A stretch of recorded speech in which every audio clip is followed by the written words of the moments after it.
El miedo a la libertad. Sección 1. Esta es una obra del maestro Erich Fromm. Capítulo 1. La libertad como problema psicológico. La historia moderna, europea y americana, se halla centrada en torno al esfuerzo que tiende a romper las cadenas económicas, políticas y espirituales que aprisionan a los hombres. Las luchas por las libertades fueron sostenidas por los oprimidos, por aquellos que buscaban nuevas libertades en oposición con los que tenían privilegios que atender. Al luchar una clase por su propia liberación del dominio ajeno, creía hacerlo por la libertad humana como tal, y por consiguiente podía invocar un ideal y expresar aquella aspiración a la libertad que se halla arraigada en todos los oprimidos. Sin embargo, en las largas y virtualmente incesantes batallas por la libertad, las clases que en una determinada etapa habían combatido contra la opresión se alienaban junto a los enemigos de la libertad cuando ésta había sido ganada, y les era preciso defender los privilegios recién adquiridos. A pesar de los muchos descalabros sufridos, la libertad ha ganado sus batallas. Muchos perecieron en ellas con la convicción de que era preferible morir en la lucha contra la opresión a vivir sin libertad. Esa muerte era la más alta afirmación de su individualidad.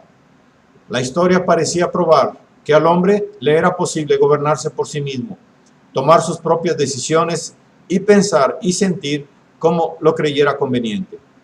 La plena expresión de las potencialidades del hombre parecía ser la meta a la que el desarrollo social se iba acercando rápidamente. Los principios del liberalismo económico, de la democracia política, de la autonomía religiosa y del individualismo en la vida personal dieron expresión al anhelo de libertad y al mismo tiempo parecieron aproximar la humanidad a su plena realización. Una a una fueron quebradas las cadenas. El hombre había vencido la dominación de la naturaleza, adueñándose de ella. Había sacudido la dominación de la Iglesia y del Estado absolutista. La abolición de la dominación exterior parecía ser una condición no solo necesaria, sino también suficiente para alcanzar el objetivo acariciado, la libertad del individuo. La guerra mundial fue considerada por muchos como la última guerra, su terminación, como la victoria definitiva de la libertad. Las democracias ya existentes parecieron adquirir nuevas fuerzas y al mismo tiempo nuevas democracias surgieron para reemplazar a las viejas monarquías. Pero tan solo habían transcurrido pocos años cuando nacieron otros sistemas que negaban todo aquello en que los hombres habían creído y cuyo logro costara tantos siglos de lucha. Porque la esencia de tales sistemas, que se apoderaron de una nueva manera efectiva e integral de la vida social y personal del hombre, era la sumisión de todos los individuos, excepto un puñado de ellos, a una autoridad sobre la cual no ejercían vigilancia alguna. En un principio, muchos hallaban algún aliento en la creencia de que la victoria del sistema autoritario se debía a la locura de unos cuantos individuos y que, a su debido tiempo, esa locura los conduciría al derrumbe. Otros se satisfacían con pensar que al pueblo italiano o al alemán les faltaba una práctica suficiente de la democracia y que, por lo tanto, se podía esperar sin ninguna preocupación el momento en que esos pueblos alcanzaran la madurez política de las democracias occidentales. Otra ilusión común, quizá la más peligrosa de todas, era el considerar que hombres como Hitler habían logrado apoderarse del vasto aparato del Estado solo con astucias y engaños, que ellos y sus satélites gobernaban únicamente por la fuerza desnuda y que el resto de la población oficiaba de víctima involuntaria de la traición y del terror. En los años que han transcurrido desde entonces, el error de estos argumentos se ha vuelto evidente. Hemos debido reconocer que millones de personas en Alemania estaban tan ansiosas de entregar su libertad como sus padres lo estuvieron de combatir por ella, que en lugar de desear la libertad, buscaban caminos para rehuirla, que otros millones de individuos permanecían indiferentes y no creían que valiera la pena luchar o morir en su defensa. También reconocemos que la crisis de las democracias no es un problema peculiar de Italia o Alemania, sino que se plantea en todo Estado moderno. Bien poco interesan los símbolos bajo los cuales se cobijan los enemigos de la libertad humana. Ella no está menos amenazada si se le ataca en nombre del antifascismo o del fascismo desembosado. Esta verdad ha sido formulada con tanta eficacia por John Dewey, que quiero expresarla con sus mismas palabras. La amenaza más seria para nuestra democracia, afirma, no es la existencia de los estados totalitarios extranjeros, es la existencia de nuestras propias actitudes personales y en nuestras propias instituciones, de aquellos mismos factores que en esos países han otorgado la victoria a la autoridad exterior y estructurado la disciplina, la uniformidad y la confianza en el líder. Por lo tanto, el campo de batalla está también aquí, en nosotros mismos y en nuestras instituciones.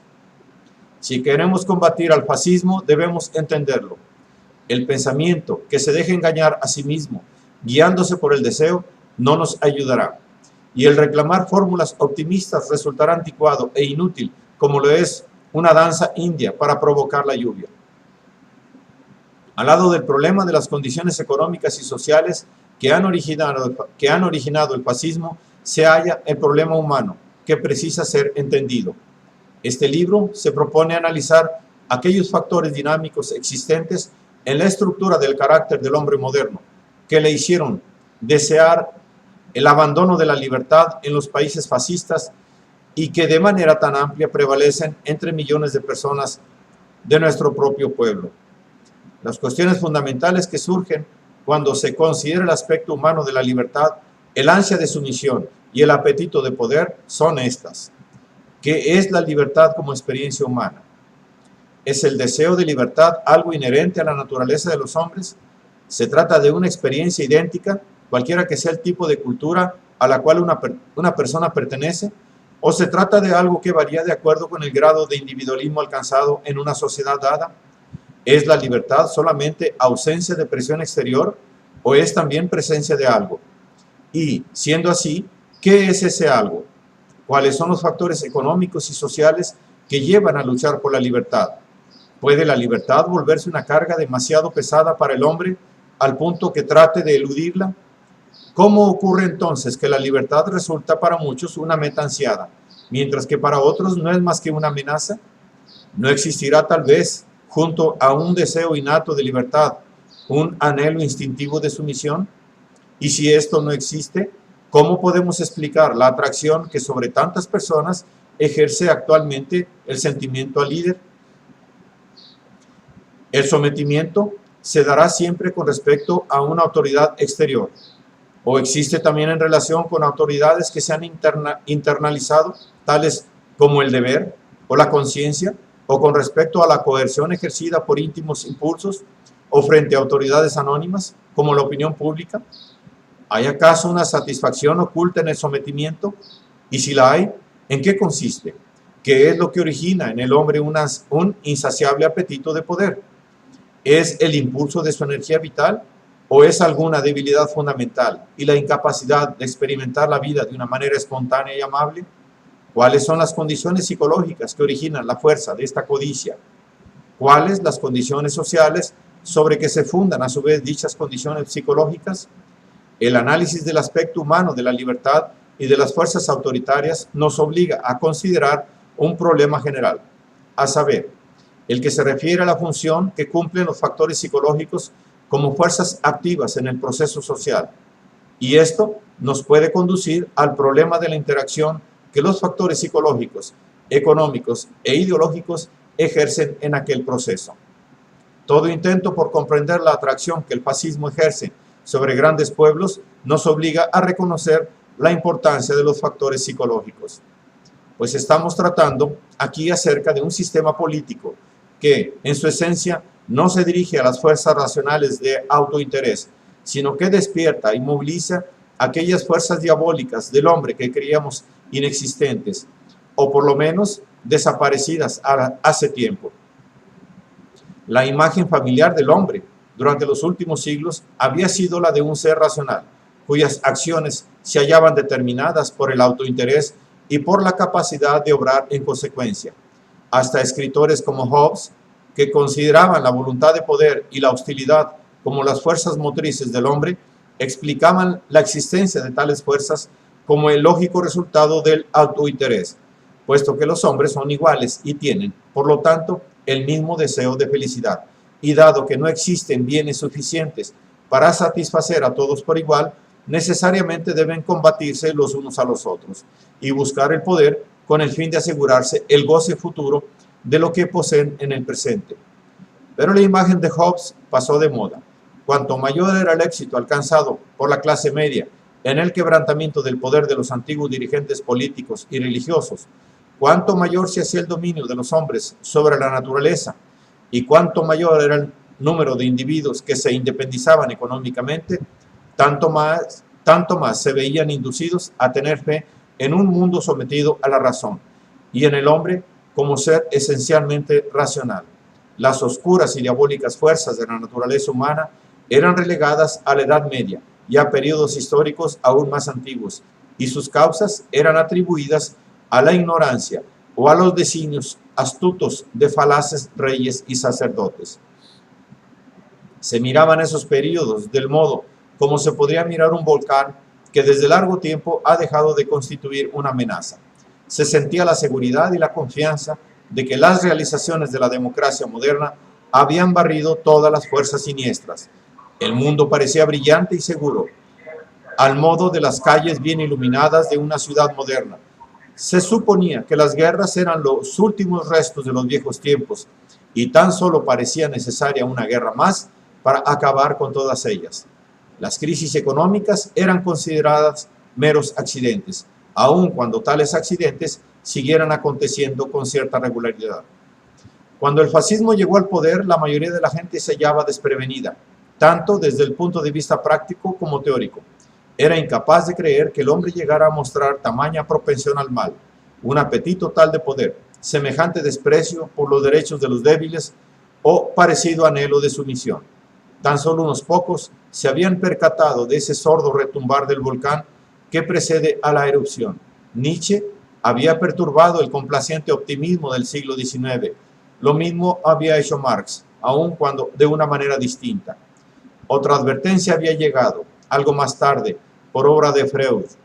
Por cierto que éste y la mayoría de sus discípulos solo tenían una concepción muy ingenua de lo que ocurre en la sociedad, y la mayor parte de las aplicaciones de su psicología a los problemas sociales eran construcciones erróneas, y sin embargo, al dedicar su interés a los fenómenos de los trastornos emocionales y mentales del individuo, ellos nos condujeron hasta la cima del volcán y nos hicieron mirar dentro del hirviente cráter.